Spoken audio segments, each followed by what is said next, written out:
m'en souviens parce que c'est quelque chose qui a agi en moi et puis qui m'a déterminé pour le reste de ma vie. Qui est mon héros? Qui est ma star?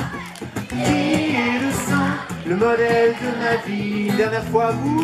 Qui est mon héros? Qui est ma star? Qui est le saint? Le modèle de ma vie. Qui a envie d'être génial? Laissez-moi la place pour que je puisse grandir dans ce monde qui avance. Je peux aussi agir. Ce que vous voudriez que les autres fassent pour vous, faites-leur d'abord pour eux. Dans le silence, je me prépare. Dans le silence, je me prépare. Venez à recevoir. La foi, c'est un cadeau qu'on reçoit de Dieu, mais il faut être prêt à le recevoir.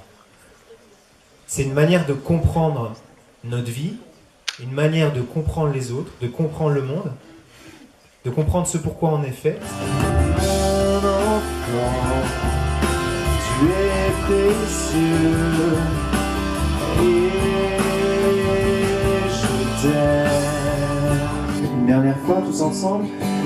Mon enfant, tu es précieux et je t'aime. Merci. Je n'ai plus peur de rien, car ma vie est dans tes mains.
Je voudrais qu'on s'arrête une seconde sur une parole que dit Saint Paul dans une de ses lettres.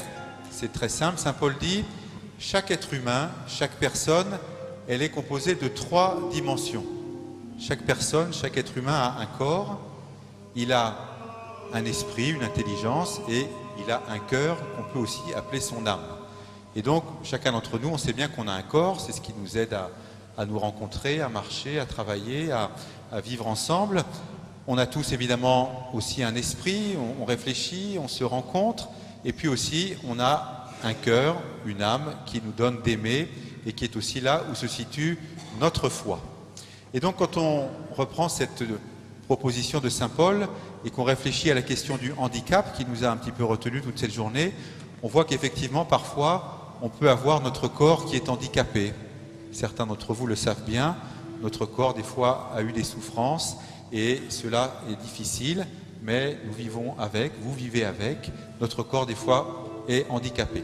Parfois aussi, ça peut être notre esprit, notre âme, et là je dirais que on est tous à égalité et on est tous plus ou moins handicapés, blessés, parce qu'on a du mal à aimer, on a du mal à être généreux, on a aussi du mal à croire parfois en Dieu, et donc lorsque nous allons à la messe, nous le savons bien souvent, et on l'a fait tout à l'heure, on demande à Dieu qu'il nous pardonne, c'est-à-dire qu'il guérisse notre âme, qu'il guérisse notre corps, notre cœur.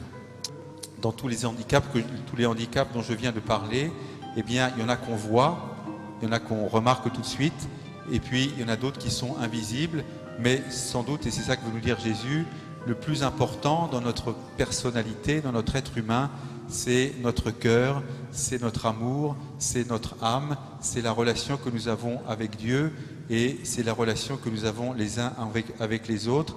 Et c'est vrai que tout au long de la journée, eh bien, on a vu que nous pouvions tous nous entraider, nous aider, partager, quels que soient nos handicaps.